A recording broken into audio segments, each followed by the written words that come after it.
ஆண்டுக்கு 23 கோடி ரூபாய் வருவாய் ஈட்டும் நாகை ரயில் நிலையத்தை புறக்கணிக்கும் தென்னக ரயில்வே நிர்வாகத்தை கண்டித்து நாகையில் இந்திய வர்த்தக தொழில் குழுமத்தினர் கடையடைப்பு மற்றும் ரயில் மறியல் போராட்டத்தை அறிவித்தனர்.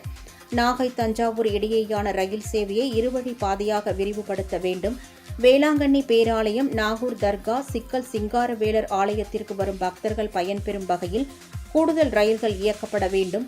நாகையிலிருந்து மதுரைக்கு நேரடி ரயில் சேவை தொடங்க வேண்டும் என்பன உள்ளிட்ட கோரிக்கைகளை வலியுறுத்தி நாகை, வெளிப்பாளையம் உள்ளிட்ட பகுதிகளில் 5000த்திற்கும் மேற்பட்ட கடைகளை அடைத்து வர்த்தகர்கள் போராட்டத்தில் ஈடுபட்டனர். இதன் தொடர்ச்சியாக மக்கள் சங்கத்தினர் எர்ணாகுளம் ரயில் மறியல் போராட்டத்தில் ஈடுபட முயன்றனர். அவர்களை காவலர்கள் தடுத்து நிறுத்தியதால் ரயில் நிலையம் முன்பு கண்டன ஆர்ப்பாட்டத்தில் ஈடுபட்டனர். இதில் 500க்கும் மேற்பட்டோர் கலந்து கொண்டனர்.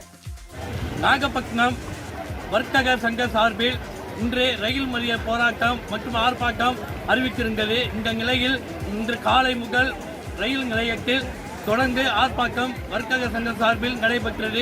இதில் நாகப்பட்டினம், வெளிப்பாளையம் பகுதிகளில் சுமார் 5000க்கும் மேற்பட்ட கடைகள் அடைக்கப்பட்டு தொடர்ந்து ஆர்ப்பாட்டத்தில் கலந்து கொண்டனர். காலை முதல் தொடர்ந்து ஆர்ப்பாட்டத்தில் ஈடுபட்டவர்கள் தற்போது 2 மணி நேரமாக ஆர்ப்பாட்டத்தில் ஈடுபட்டு தற்போது கலைந்து சென்றனர். இந்த ஆர்ப்பாட்டம் தொடர்ந்து நாகை, காரைக்கால், பேரளம், சீர்காழி வழியாக தொடர்ந்து ரயில்களை இயக்க வேண்டும்.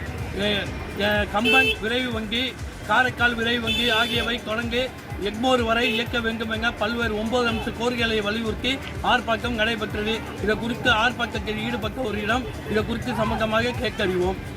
வணக்கம். இன்று ரயில் மறியல் நாகப்பட்டினத்திற்கு முக்கியமான ரயில் இல்ல, மதுரைக்கு ரயில் இல்ல, இங்கே திருநள்ளாறு, பேரளம் ரயில் நிலையம் திறக்கப்படாமல், ரயில் வழி பாதை திறக்கப்படாமல் உள்ளது.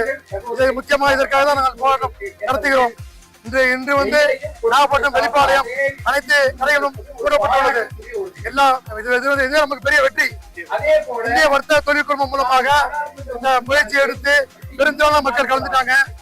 கடை ஒரு நாகப்பட்டினத்துல ஒரு 500 கடை, வெளிப்பாளையத்தில் 500 கடை எல்லாம் முழுமையா முடிக்காங்க. எல்லாம் நல்ல ஆதரவு கொடுத்தாங்க. முக்கியமாக நிலக்கரி அதிகமா போயிட்டு இருக்கு. நிலக்கரி குறைச்சி பயணிகள் ரயில விடணும். அதான் முக்கியமான கோரிக்கை. நாங்க 2019 இருந்து போராடிட்டு இருக்கோம். 100 மனு கொடுத்தாச்சு. 100 மனு கொடுத்தோம். டிஆர்எம் 5 முறை பார்த்தோம். செவி சாய்க்கல.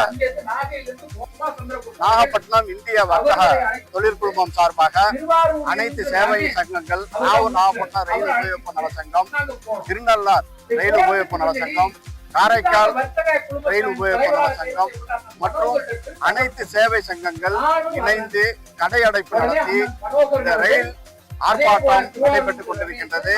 தற்பொழுது நாகை பாராளுமன்ற எம்பி அவர்களும் இங்கே வருகை புரிந்து இதற்கான முயற்சிகளை மேற்கொள்வதாக பேசிக் கொண்டிருக்கின்றார். நாகப்பட்டினத்தை பொறுத்தவரை எங்களுக்கு 2019 தொடர்ந்து எங்களுடைய நாகப்பட்டினம் ரயில் உபயோக சங்கம் சார்பாக 100க்கும் மேற்பட்ட மனுக்களும் இமெயில் அனைத்தும் அனுப்பப்பட்டது. ஏறக்குறைய 5 கோட்ட மேலாளர்கள், மண்டல மேலாளர்களை நாங்கள் சந்தித்து வலியுறுத்தி இருக்கிறோம். மதுரை, அதாவது தென் மாவட்டத்திற்கு மதுரை வழியாக எங்களுக்கு ரயில் கிடையாது.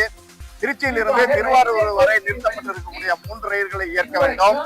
பேரளம், காரைக்கால், திருநள்ளார் வழி ரயில் பாதையை நிரந்தரமாக இயக்கிட வேண்டும் என்பது எங்களுடைய முதன்மையான கோரிக்கை.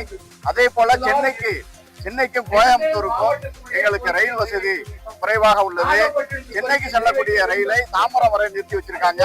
அந்த தாம்பரம் வரை நிறுத்தி வைக்கப்பட்டுள்ள இந்த ரயிலை எக்மோர் வரை நாங்கள் நீட்டிப்பு கேட்டுக் கொண்டிருக்கின்றோம். மதுரை, புனலூர் நீட்டிப்பு செய்ய வேண்டும் என்பது எங்களுடைய நீண்ட நாள் கோரிக்கை.